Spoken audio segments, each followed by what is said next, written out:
Okay, well thank you very much for the kind introduction. It's my great pleasure to be here to present this work on behalf of my co-authors from Otago and Toronto. In this work, we look at the effect on student learning of incorporating game elements into the user interface of an educational tool. To provide some context for this work, consider this high-level model. In a typical course, students achieve certain learning outcomes by engaging with associated learning activities. In addition, various incentives might be provided to motivate students to engage with those activities.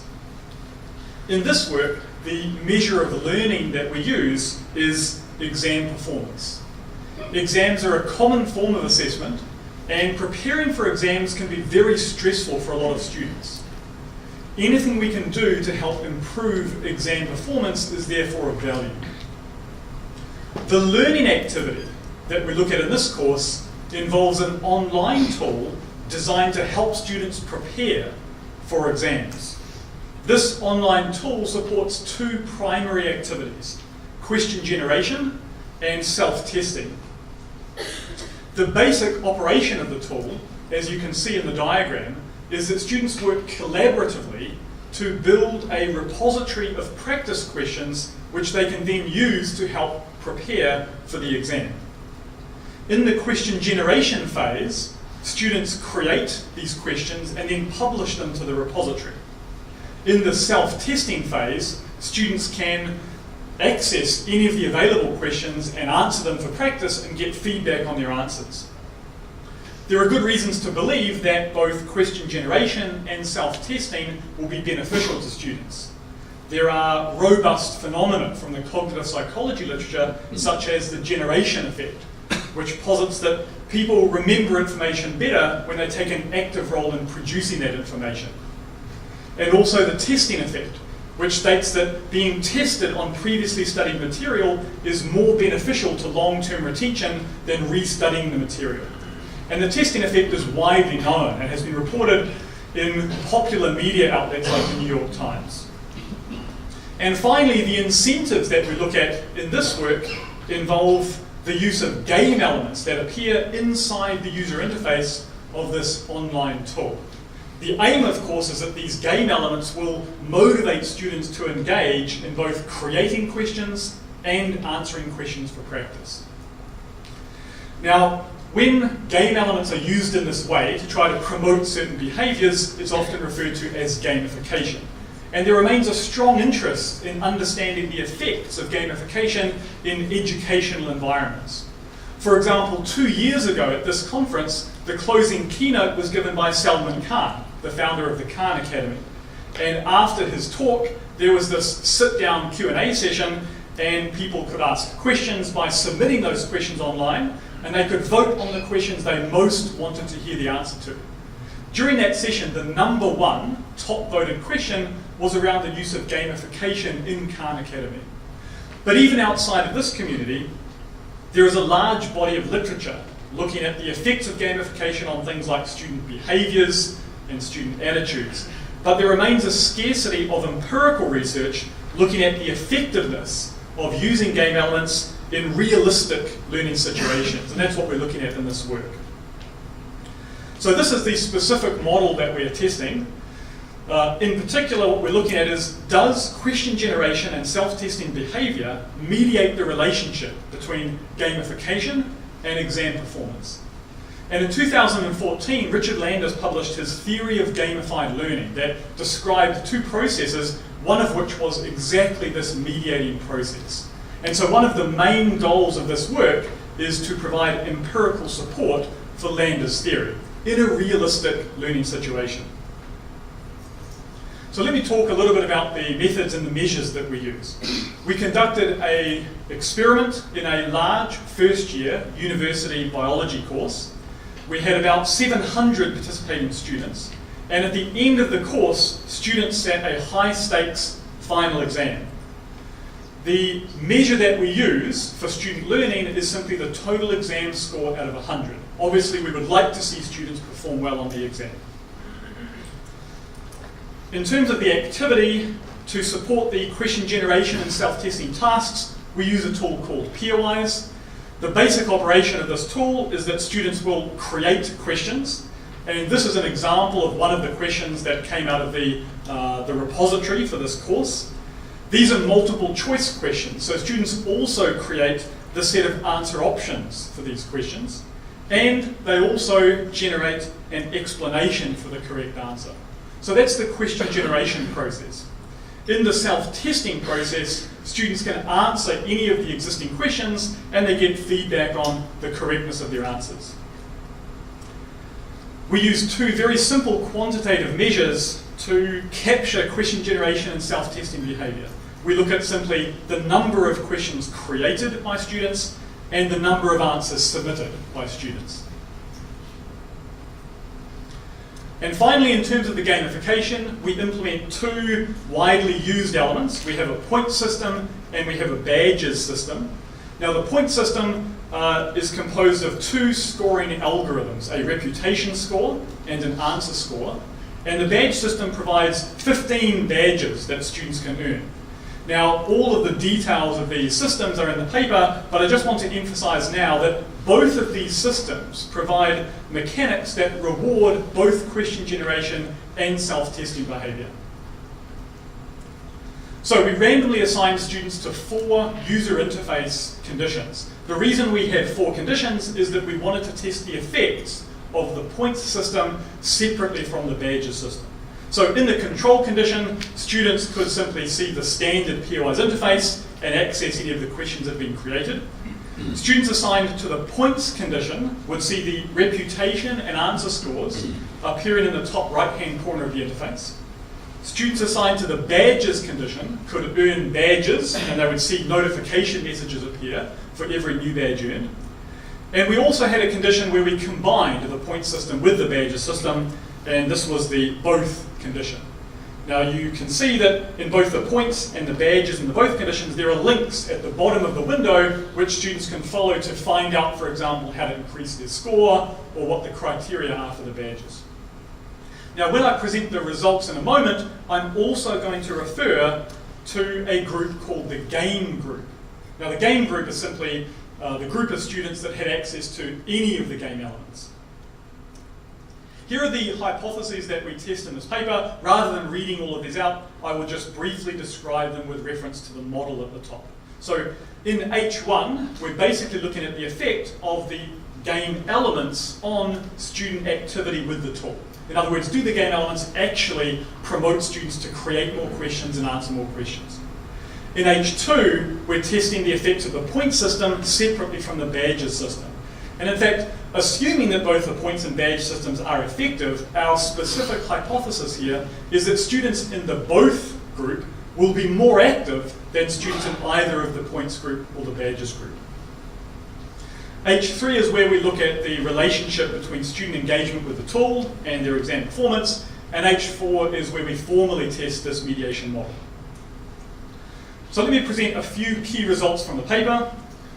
The very first thing we looked at was the direct effect. In other words, is there an effect of gamification on exam performance? So without that direct effect, of course, there's nothing to mediate. The histogram that you see here shows the exam performance of students in the control group, and their mean exam performance was 62.3. So how did the students perform if they had access to the game elements? So this is a histogram of scores for students in the game group, and there is a visible shift towards the right. And this represents a significant 4.5% increase in mean exam scores. In other words, the presence of the game elements in the user interface has had a measurable effect on subsequent exam performance. We next looked at the effect of the game elements on student engagement with the tool. Did the game elements actually cause students to create more questions or answer more questions? The table that you see on the right summarizes the number of questions created and the number of answers submitted by students in the two groups. One thing we observed was that actually relatively few students created questions. And I think this is because creating good questions is time-consuming and difficult, and it's a less familiar activity for students.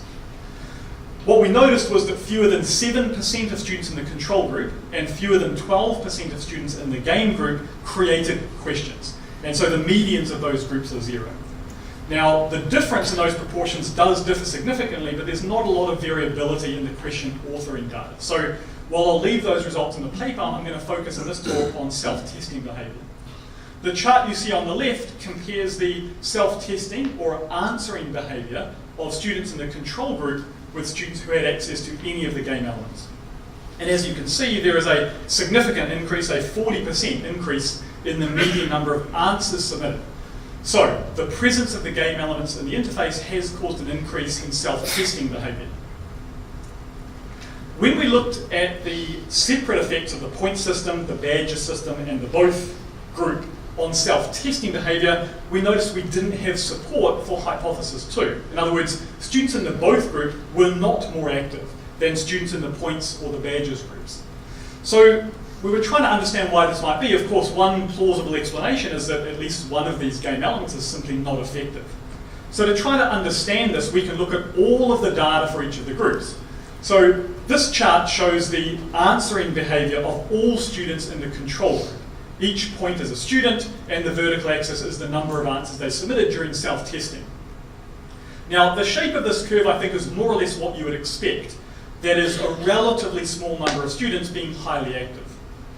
If we now overlay onto this chart the answering behavior of students in the points group, we actually see very little difference between these two groups, and particularly at the top end. Towards the left-hand end of this chart, there's no difference at all in the high activity students. If instead we look at the students who had some access to the badge system, either they were in the badges group or they were in the both group, we do begin to see this separation at the high end of the class. So what this appears to look like is the point system was not effective at eliciting high levels of behavior, whereas the badge system was. And if we zoom into the top quartile of students, we can really see the separation quite clearly. Now, the numbers in red are the exam scores for the students in these groups. And what you can see is that students exposed to the badge system performed similarly on the exam and roughly 10% better than students who were not exposed to the badge system. So, a couple of questions. Firstly, why was the point system not very effective in our experiment? And I'll answer that in a moment, or at least I'll propose some ideas for that in a moment. The other thing, of course, is based on these observations, now what we're really interested in is, does self-testing behavior mediate the relationship between the badge system and exam performance? And when we test this model formally, we see that there is a significant mediation effect here. And a total of 72% of the total effect is mediated. So we do have empirical support for Lander's theory in our particular context. It's interesting to interpret the indirect pathway here. These regression coefficients are unstandardized. So what this means is that the badge system did lead to an increase in self-testing behavior equivalent to about 20 additional answers. And for each additional answer submitted, we see an improvement in exam score equivalent to about 1/10 of a mark. So just a quick summary then in terms of our hypotheses. We did not find support for hypothesis 2, and the reason for that is that our point system was simply ineffective. We did, however, find support for our other hypotheses, but only strong support with respect to self-testing behavior. Okay, so what have we found here? Well, one of the main findings is that if you take an existing learning tool, and I should point out that this tool had been used in this course for many years prior to this experiment, so it was an expected part of the course for students. So if you take an existing tool and you add game elements to it such that they reward behaviors that in theory should be beneficial to students, you can see measurable benefits on learning in practice in a large, realistic course environment. There are a number of limitations in this work, and these are addressed in the paper, and I won't go through all of them here. I think it's interesting to consider why in our experiment, or in our implementation, why was the point system not very effective? And I think there are two possible reasons for this. One reason may have to do with the way that students perceived the points system. So in particular, the way the reputation score worked is that students were only rewarded with points, reputation points, when other students endorsed their contributions. Hence, it was a reputation score. What this means, of course, is that for some students, they may have perceived a lack of control over being able to change their reputation score because it required other students to endorse their contributions. So that's a possibility. However, I think a more likely reason that we didn't see the point system being effective was that it didn't provide opportunities for students for goal setting. Students could see their points increasing, but there were no explicit targets or goals for them to reach. And in fact, very similar results have been reported recently by Meckler in a completely different context. And so I think it will be interesting to see what would happen if we incorporated alongside the point system a level system or a leaderboard system that provided exactly those explicit targets. And in closing, I just, of course, want to emphasize that this is one experiment conducted with one tool in a particular course. And I think more studies need to be done. It will be exciting to see replication in this area and more sophisticated analyses performed as well. So with that, I would like to close. Thank you very much for your attention. I'd love to answer any questions you have by email, so feel free to contact me that way, or of course answer your questions now. Thank you very much.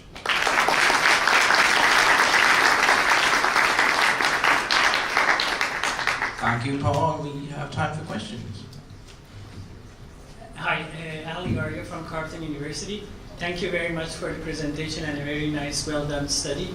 If you don't mind, I want to change the angle a little bit though. Talking about gamification, I was wondering, what do you think makes a game?